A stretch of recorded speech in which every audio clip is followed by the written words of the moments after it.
வைத்தியம் இல்ல. சுப்பிரமணிய கடவுளுக்கு மீஞ்சின தெய்வமே கிடையாது. அவருக்கு பேரு சுப்பிரமணிய தானே, முருகன் தானே, முருகான்னு கூப்பிடுறோம். சரவணன் சரவணான்னு கூப்பிடுறோம். கார்த்திகேயன் கார்த்திகா அப்படின்னு கூப்பிடுறோம். ஏன் அப்படி எல்லாம் சோதிக்கிற அப்படின்னு ஒரு விஷயம் நல்லா தெரிஞ்சுக்கணும். முழுமையாக சரவணா சரவண பொய்கையிலே நீ பிறந்தவன் சரவணா. கார்த்திகேயன் கார்த்திகேயன் அழைக்கப்பட்டவன். அப்ப வள்ளி பெண்மணி என்னங்க கலைகண்ணன் நீங்க பேசுங்க. சரி, நீங்க பேசுற பொழுது இந்த சொருகுல வச்சக்கூடாது. ஏன் நீங்க பேசுற பொழுது அந்த பேச்ச நீ முடிச்சு நான் பேசுறேன். இப்ப நீங்க மட்டும் ராமாயணத்துல ஒரு விஷயத்தை தொட்டீங்க, நான் ராமச்சந்திர மூர்த்தின்னு, அப்ப எல்லாத்தையும் பேசுற மாதிரி என்கிட்ட பேசக்கூடாது அப்படின் பொழுது, அப்ப நீங்க இவ்வளவு விவரமா இருக்கும்போது நானும் சொல்லுவதான் செய்வேன். நீங்க சொல்லுறதை எடுங்க. என்ன முருகா சரவணா அப்படின்னு சொல்லிட்டு இதுக்கு என்ன காரணம்னு நீங்க கேட்க. இப்ப நான் கேட்கிறேன், முருகன் ஒருத்தருக்கு ஒரு குழந்தைக்கு முருகன் பேர் வைக்கிறோம். எப்படி வைப்போம்? முருகனா வைப்போம். முருகன் அப்படிதானே எழுதும் பொழுது முருகன் இன்று தானே வைக்கிறான். ஏன் கூப்பிடும் போது முருகான்னு கூப்பிடுறான்? முருகன் அப்படின்னு கூப்பிட வேண்டியதானே. கார்த்திகேயன் இன்னும் தானே வருது, கார்த்திகையா அப்படின்னு ஏன் கூப்பிடுறான்? சரவணன் அப்படின்னு இன்னும் வருது, ஏன் சரவணான்னு கூப்பிடுறான்? ஒரு பிள்ளை இதாங்க ஓமன்ற தத்துவம். ஓமன்ற தத்துவம் இதுதான். ஒரு குழந்தை பிறக்கிற பொழுது அம்மா வயிற்றுல ஒரு பிள்ளை பிறக்கிற பொழுது கத்தம் அப்படி வந்தா ஓன்னு கத்தம். அது முடிவில்லை. ஆனா கடைசி ஒரு மனுஷன் இறந்துட்டாங்க, உயிர் மூச்சு விடுவோம். உண்மைன்னா முடிவு, ஓன்னா ஆரம்பம். ஓங்கிறது ஆரம்பம், இம்முங்கிறது முடிவு. இதைத்தான் உணர்த்தினான். இந்த உலகத்துல ஒரு மனிதன் பிறந்து இறப்பது இதுதான் ஓம் என்ற தத்துவம் தாங்க. அப்ப முருகன் அப்படின்னு பேரு. முருகன்னா முடிவு அர்த்தம், முருகான்னா தொடர்ந்து அர்த்தம். அப்ப முருகனுக்கு என்றைக்குமே முடிவு இல்லாதவன், உலகத்தில் பிரபஞ்சத்தில் நிறைந்திருப்பவன். சரி, நீங்க வேறங்க, உங்களெல்லாம் நான் சந்திக்கணும்னு நீங்க நினைக்கிறீங்க, நான் சந்திக்கணும்னு நான் நினைக்கிறேன். என்ன காரணம்? கற்றாரை கற்றார் காமருவர். எவ்வளவு வேணாலும் படிச்சிருக்கலாம், எவ்வளவு வேணாலும் படிச்சு இங்க இருக்கும். ஆனா அதை வெளிப்படுத்தணும் அப்படின்னா அதுக்கு தக்க ஒரு ஆள் வேணும். இல்லைன்னு வச்சுக்கோங்களேன், வர்றாங்க நான் பாட வர்றாங்க பேசுறாங்க, ஏதோ ஒரு கதையை சொல்லி பேசிட்டு, ஏன்னா அவங்க ஒரு கோணத்துல போவாங்க, நம்ம ஒரு கோணத்துல போன போயிட்டே இருப்போங்க. உங்களெல்லாம் நான் 10 நாளைக்கு தந்துச்சுன்னு வச்சுக்கோங்களேன், உங்களை உரிச்சு. நீங்க நாடகம் வாங்கி என்ன போட மாட்டீங்க, எனக்கு தெரியும். நீங்க நாடகம் கொடுத்தாலும் என்னை போட சொல்ல மாட்டீங்க, அது எனக்கு தெரியும். பாருங்க, நானும் பேசுறது இல்ல. அதனால அருமையா சொல்லியிருக்கீங்க. பார்த்தீங்களா, முருகா என்றால் முடிவில்லாதவன், பிரபஞ்சத்தில் நிறைந்திருப்பவன். அப்படின்னா முடிவானவன். அதனால இந்த ஒரு முட்டை இருக்கு பார்த்தீங்களா, சொல்லுவாங்க ஜனனத்துக்கும் மரணத்துக்கும் ஒரு சம்பந்தம். ஜனனம்னா என்ன, மரணம்னா என்ன? ஜனனம் என்ன பிறப்பது, மரணம் என்ன மரணடைவது. இது எப்படி தெரிஞ்சுக்கிறது அப்படின்னா, ஒரு கோழி முட்டை இருக்குவர்களே, இந்த கோழி முட்டையை எடுத்து நம்ம உடைச்சோம் அப்படின்னா அதுக்கு பேரு மரணம். அதே கோழி முட்டைய ரொம்ப நாள் வச்சிருந்து அதான் உடைச்சுக்கிட்டு வந்தா அதுக்கு பேரு ஜனனம். இதுதான் வித்தியாசம், வேற உண்மை கிடையாது. ஆரம்பத்துல சொன்ன மாதிரி பிறப்புன்னு எல்லாருக்குமே தெரியும், சொல்லிடுவாங்க. ஆனா இறப்பு எப்படின்னு யாருக்குமே தெரியாது.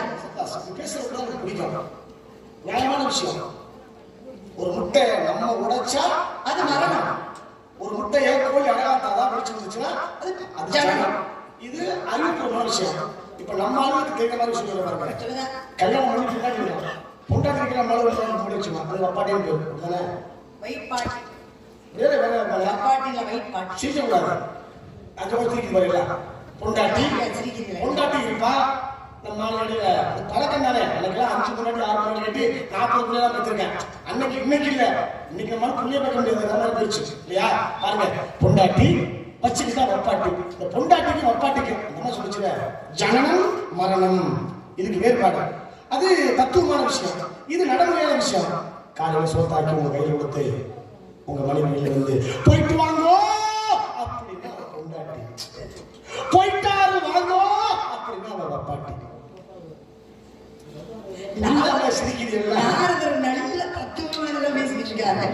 சொன்னதுக்கு ஒரு கதை சொல்லுங்க. அதுக்காக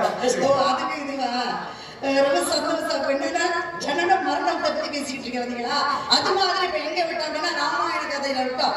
அது மாதிரி பிரபஞ்சத்துல நிறைந்திருப்பவன் முருகப்பெருமான். அது மாதிரி ராமனுக்கு 2 எழுத்து நாமம் கொண்டவன் அல்ல. ஸ்திரீ என்றால்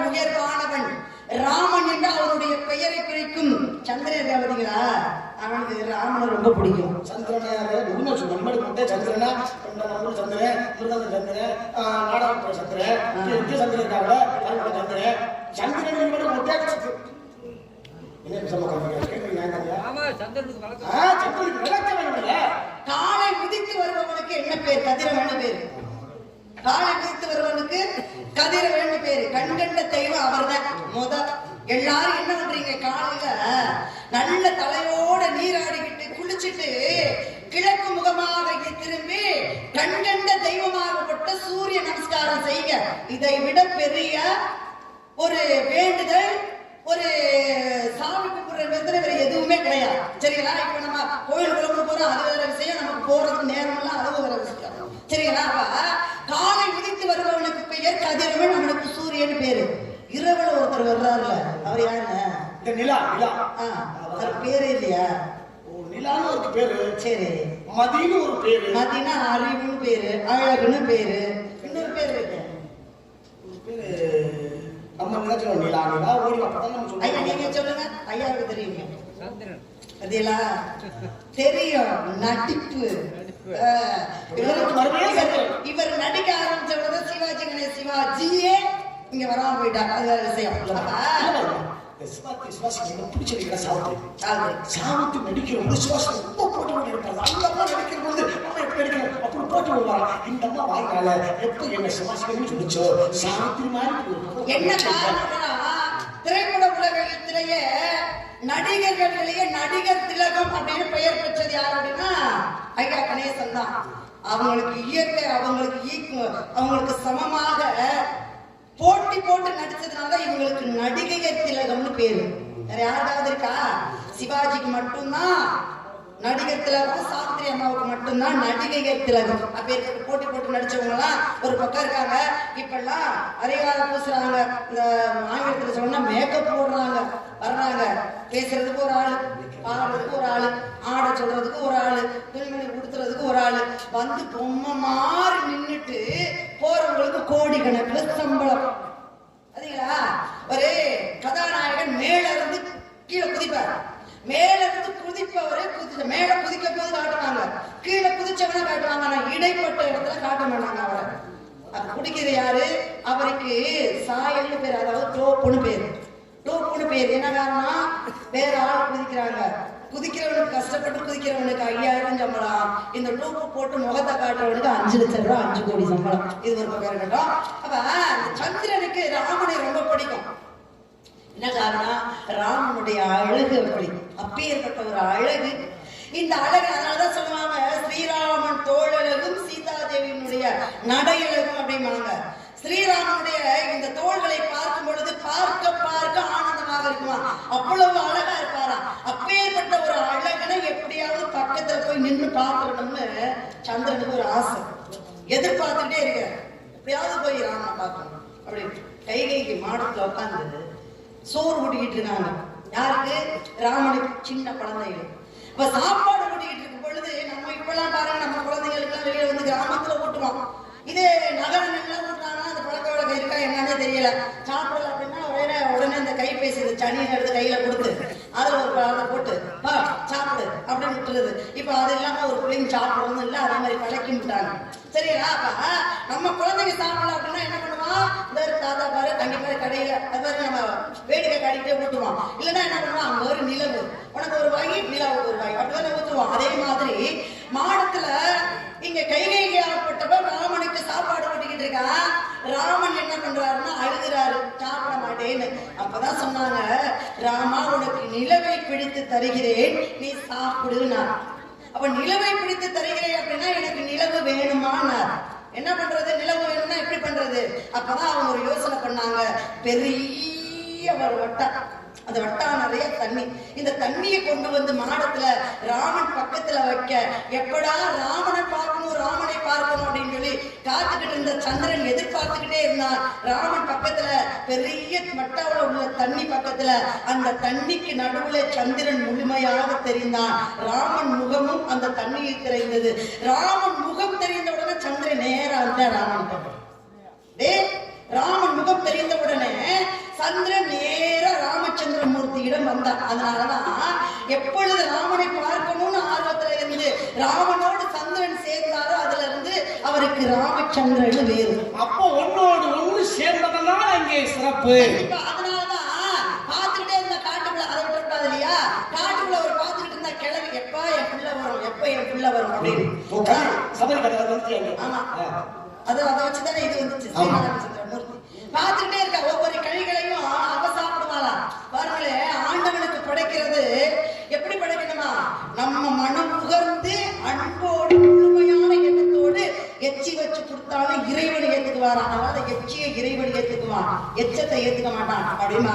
இப்ப சபரி முதல்ல ஒவ்வொரு கடைகளா எச்சி வச்சு எது நல்ல சுவை உள்ளதோ அதை சேர்த்து வச்சிருந்தா ராமனும் லட்சுமணனும் இலக்குவனும் வந்தாங்க. உட்கார வச்சா அங்கே ராமன் வந்த உடனே அவளுக்கு அவ்வளவு பெரிய மகிழ்ச்சி.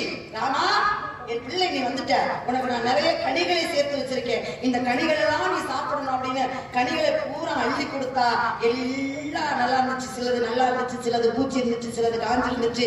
இப்படி எல்லாமே இருந்த உடனே எது கொடுத்தாலும் லட்சுமணனுக்கு கொடுத்துட்டு சாப்பிடுற ராமன் அந்த கனிகளை மட்டும் லட்சுமணனுக்கு கொடுக்காம அவ்வளவே சாப்பிட்டாராம். சாப்பிட்டு முடிச்சாச்சு. சபரி மூதாட்டிக்கு ஒரே மன மகிழ்ச்சி. வேறுபட்ட ஒரு விருந்தை நான் கொடுத்தேனே, நான் செய்தது சிறு தொண்டு அப்படின்னு மனம் முகந்தார். சாப்பிட்டு வெளியில வர்றாங்க. லட்சுமணன் முகத்தை பாக்குறாரு, அண்ணன் முகத்தை. அண்ணன் முகத்தை பார்த்தோம்னா ராமன் புரிஞ்சுக்கிட்டாரு எதுக்காக தம்பி நம்ம முகத்தை பாக்குறான் அப்படின்னு. அப்பதான் கேட்டாரு, என்ன உனக்கு பிரச்சனைன்னு. அப்பதான் சொன்னாங்க, இல்ல அண்ணா, என்ன சாப்பிட்டாலும் எனக்கு கொடுத்துட்டு தான் சாப்பிடுவீங்க, ஏன் இந்த கனிகளை மட்டும் எனக்கு கொடுக்காம சாப்பிட்டீங்க அப்படின்னு கேட்கும்போது அப்பதான் ராமச்சந்திரன் சொன்னாரு, அன்போடு அன்னை கொடுத்த இந்த கனிகள்ல சில கனிகள் தான் நல்லா இருந்துச்சு, சில கனிகள் கசப்பை தந்துச்சு, சில கனிகள் பூச்சியாக இருந்துச்சு, சில கனிகள் காஞ்சி போயிருந்துச்சு. இதை நான் மனம் முகர்ந்து சாப்பிட்டேன். இதை உனக்கு நான் கொடுத்திருந்தா உன் முகம் ஆடி இருக்கும். உன் முகம் ஆடி இருந்தால் அதை படைத்த அப்பை மூதாட்டி மனசு சங்கடப்பட்டிருக்கும்.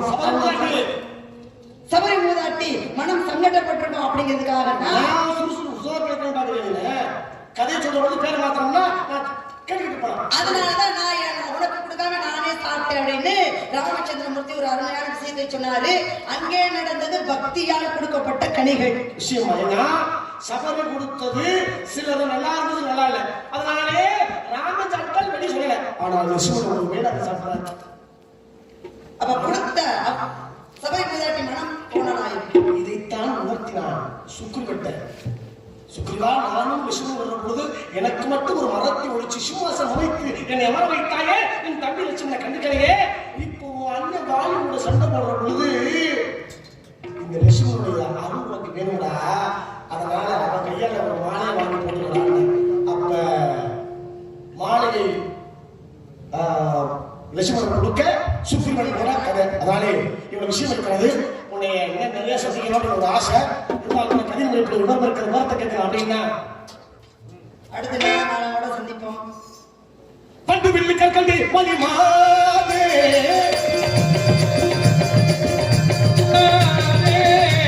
பண்டு வில்லு கல்வி மலி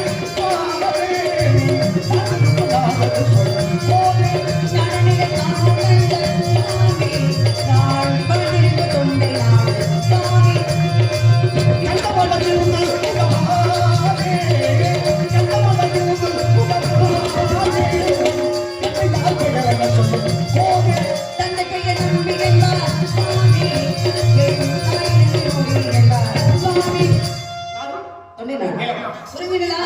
அம்மா பேர் நம்பி, அப்பா பேர் நம்பி, அம்மா பேர் நம்பி. உண்மையா அடிதற்கு வரணும் அங்கே பேர் வருவாங்க. ஏன் நான் பரவசர முடிவடா இல்ல அடைய வைக்க புரியுதா? சேட்டை தானே. பருவத்தை அடை வைத்ததற்கு காரணம் இருந்தது. அப்புறம் நீங்க அடைஞ்சிட்டீங்களான்னு கேட்கிற ஒரு பொம்பளை பிள்ளை கிட்ட கேட்க வேண்டிய கேள்வியாது நான் கேட்கிறேன். ஒண்ணுல ஊர் வழக்கம் பரப்புல 3 முறைக்குள்ள சேர்ச்சா கேட்க மாட்டேங்க. அது பூலோகத்துல உங்களுக்கு இதுக்கு என்ன சம்பந்தம்? ஏன்னா பூலோகத்துல வந்து ஒட்டிக்கிட்டே கூட வாழ்ற மாதிரி பேசிட்டு இருக்கீங்க. உனக்கு எனக்கு சம்பந்தம் எப்படி தெரியுமா? பருவத்தை அடைஞ்சதுனால உனக்கு ஒரு பாதுகாப்பு. எங்க நாட்டு மக்களே போதும் என்னை பாதுகாக்கிறது. என்னை நானே பாதுகாக்க வேண்டும். அதனாலதான் தற்காத்து தற்கொண்டான் பேணி தகை சார்ந்த சொற்காத்து சோர்வில்லால் பெண்ணாக என்னை காக்க என்னால் முடியல அப்படின்னா எவனும் காக்க முடியாது. என்னை என்னால் காக்க முடியவில்லை என்றால் என்னை எவனும் காக்க முடியாது இந்த உலகத்துல. மண்ணாலும் சிவன் மகன் இருக்க என்னாலும் புகழ் நிறைந்திருக்க சாமி வாட்டி சேர்த்து வைக்கும் சொந்தம் நீ சேர்த்துக்கிட்டால்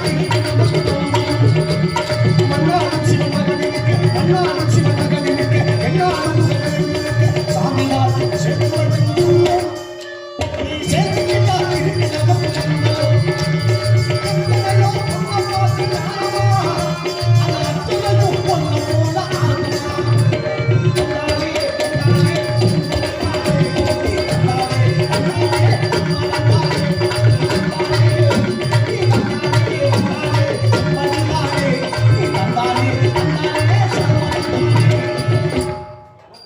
மாப்பிள்ளை பார்க்க வந்திருக்கீங்க. நல்ல மாப்பிள்ளையா? நல்ல பெருமையான மாப்பிள்ளையா? ஆள் அழகா இருப்பாரா? கேட்கறது மட்டும் பதில் சொல்லுங்க. ஆள் நல்லா அழகா இருக்கா? நல்ல படிச்சவரா? வேலைக்கு போறாரா? பெரிய குடும்பமா? ஆம்பளை தானே? ஏன் நான் மற்ற பொம்பளை பிள்ளைங்க மாதிரி ரொம்ப அவசியம் கேட்க மாட்டேன். அப்படி வேணும் இப்படி வேணும். ஆள் நல்லா அழகா இருக்கணும், அறிவோட இருக்கணும், மிகப்பெரிய ஆற்றல் வாய்ந்தவனா இருக்கணும், நல்லா படிச்சிருக்கணும். உலகத்துல மட்டும்தான் ஆம்பளையா இருக்கணும். அப்பேற்பட்ட ஆம்பளை, அப்பேற்பட்ட மாப்பிள்ளை. மாச சம்பளம் ஒரு 10-15 அதெல்லாம் ரொம்ப ஆசைப்பட மாட்டேன். நான் மற்ற பொம்பளை 50,000 ரூபாய் சம்பளம் 60,000 ரூபாய் சம்பளம் மாப்பிள்ளை இருந்தா தான் கட்டிக்குவேன். அதெல்லாம் எனக்கு தேவையே இல்லை. மாசம் கொஞ்சமா ஒரு 5 லட்சம் ரூபாய் சம்பாதிக்கிற மாப்பிள்ளையா இருந்தா சொல்லுங்க. அது போதும். அதை வச்சு நான் குடும்பத்தை ஓட்டிக்குவேன். ரொம்ப சிரமப்பட மாட்டேன். சரிங்களா? நல்லா படிச்சிருக்கணும், நல்ல வேலையில இருக்கணும், மாசம் ஒரு 5 லட்சம் ரூபாய் சம்பளம் வைக்கிற மாதிரி ஒரு மாப்பிள்ளையை பார்த்து சொல்லுங்க. உடனே கல்யாணம். மற்ற பொம்பளை பிள்ளை மாதிரி நான் பெரிய ஆசைப்பட மாட்டேன். நீ ஆசைப்படணும் சொல்லவே இல்லை. ராஜாராமன் நீ இருந்தா கேட்க தெரியும் ஆசையோட பட்டாங்க. அதனால இந்த வெண்காணி வந்து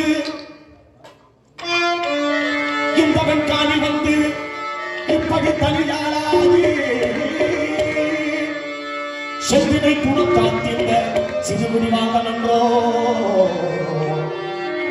கண்கள் சொற்படி கேட்டு எங்கள் கழுக மாமலைக்கே வந்தால் சுந்தரமாதே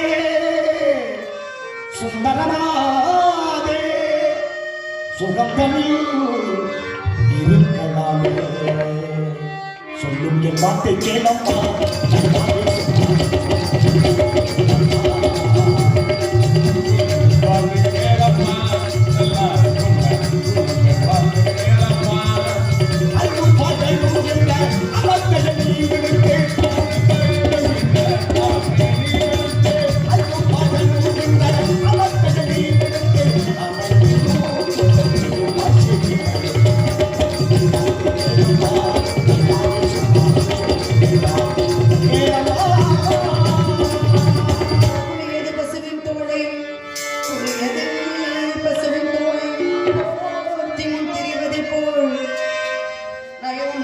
பேசி நகமொழி குறித்து நின்று பழிபெருமிச்சையாண்டி பாடலை மனம் செய்வேனோ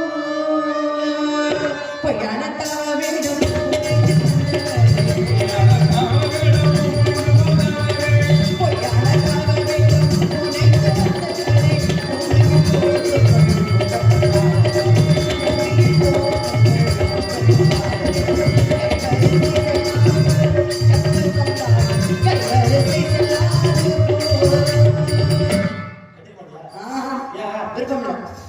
விருப்பம் இல்லையா?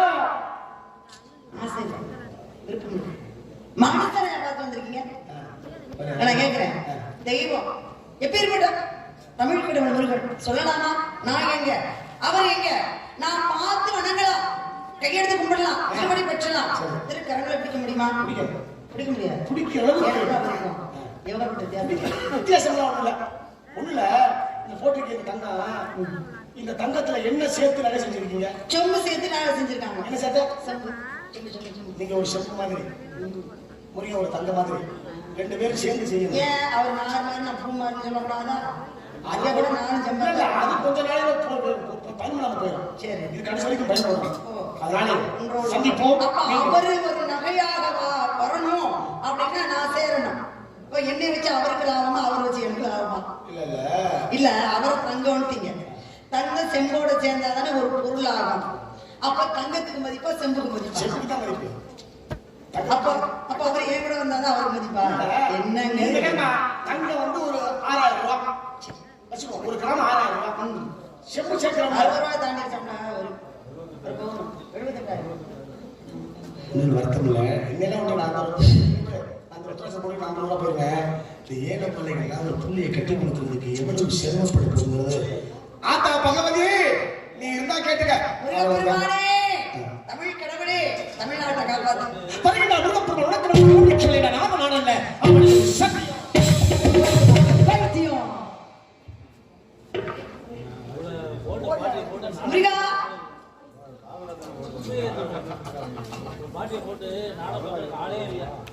முருகா பேர் பிடித்து பிடித்து உங்கள் கால் படிந்து உங்களோடு சேர்ந்து உலக மக்கள் எல்லோருக்கும் நல்ல ஆசை தர வேண்டும் என்பதற்காகவே நாரதர் மகரிஷியிடம் கல்யாணம் செஞ்சுக்க மாட்டேன்னு ஒரு சின்ன பொய் சொல்லியிருக்கேன். அவர்தான் நான் லவ் பண்ணுவேன்.